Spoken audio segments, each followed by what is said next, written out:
Hello everyone, I hope you are doing well. इससे पहले की वीडियोस में हमने डूअर और उसके बाद जो हेल्पिंग वर्ब और उसके बाद मेन वर्ब पढ़ी। और आज के वीडियो में हम पढ़ने वाले हैं ऑब्जेक्ट। ऑब्जेक्ट क्या होता है? कर्म।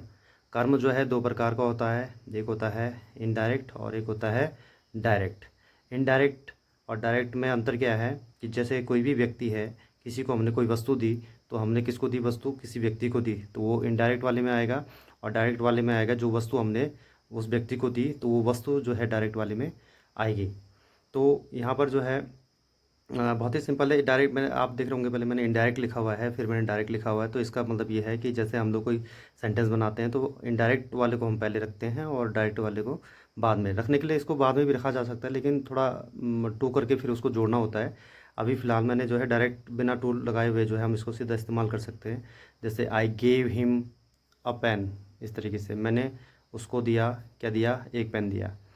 तो ऑब्जेक्ट का मतलब ये होता है कि जैसे कोई भी कार्य जब कोई व्यक्ति करता है, कोई भी एक्शन जब करता है, तो उसका प्रभाव जिस पर पड़ता है, तो उसको जो है हम ऑब्जेक्ट कहते हैं। दूसरी तरीके से आप इसको ऐसे भी समझ सकते हैं कि जैसे हम किसी ने कोई काम किया, तो क्या किया, ठीक है? या फिर हमने कोई किसी को कुछ दिया, क्या दिया और किसको दिया। तो ये दोनों ही इसके उत्तर होते हैं, क्या और किसको। क्या और मतलब ये मान लो आप कि क्या का उत्तर और किसको का उत्तर जो है ऑब्जेक्ट है। तो इनडायरेक्ट वाले में देखो आप, इनडायरेक्ट वाले में जैसे ही का हिम हो जाता है, शी का हर हो जाता है, इट का इट हो जाता है, आई का मी हो जाता है, वी का अस हो जाता है, यू का यू हो जाता है, दे का देम हो जाता है।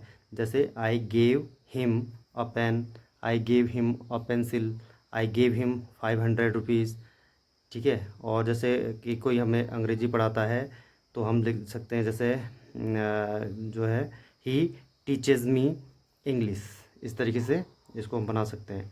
जैसे हम रीड करते हैं, रीड जो हमारा एक्शन है, तो यहाँ पे आप देखो रीड हमारा एक्शन है और रीड मीन्स पढ़ना। अब हम पढ़ने का असर किस पे हो रहा है कि हम क्या पढ़ रहे हैं? जैसे न्यूज़पेपर पढ़ रहे हैं, इस पे असर हो रहा है। जैसे बुक्स पढ़ रहे हैं, यहाँ पे जो है मैगज़ीन पढ़ रहे हैं, यहाँ पे जो है हम पत्र पढ़ रहे हैं। तो वैसे जो है वॉश है, वॉश एक्शन है, इस एक्शन का प्रभाव किस पर पड़ रहा है? जैसे मैं वॉश कर रहा हूँ, फेस को वॉश कर रहा हूँ, कपड़ों को वॉश कर रहा हूँ, वेजिटेबल्स को वॉश कर रहा हूँ, फ्रूट्स को वॉश कर रहा हूँ, हैंड्स को वॉश कर रहा हूँ। वैसे ही जैसे ईट है, ईट एक्शन है, एक्शन, इस ईट का असर किस पे पड़ रहा है?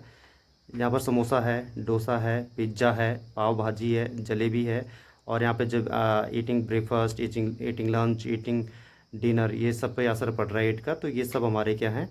ऑब्जेक्ट हैं। वैसे यहाँ पे देखो राइट में, राइट एक्शन है, जो दोपहिया वाहन चलाना। अब देखो राइट का असर किस पे पड़ रहा है? देखो साइकिल पे असर पड़ रहा है, और यहाँ पे स्कूटी पे असर पड़ रहा है, ये बाइक पे असर पड़ रहा है। तो ये सब के सब क्या हैं? ये ऑब्जेक्ट हैं। तो आई होप आपको ये वीडियो अच्छे से समझ में आया होगा कि किस प्रकार से ऑब्जेक्ट हमारे दो प्रकार के होते हैं, ये आपका इनडायरेक्ट ऑब्जेक्ट और डायरेक्ट ऑब्जेक्ट। तो इनको आपने ध्यान रखना है। तो इस तरीके से जो है किसी भी एक्शन का जो असर, जिस पर असर पड़ता है, तो वो जो है हमारा ऑब्जेक्ट कहलाता है।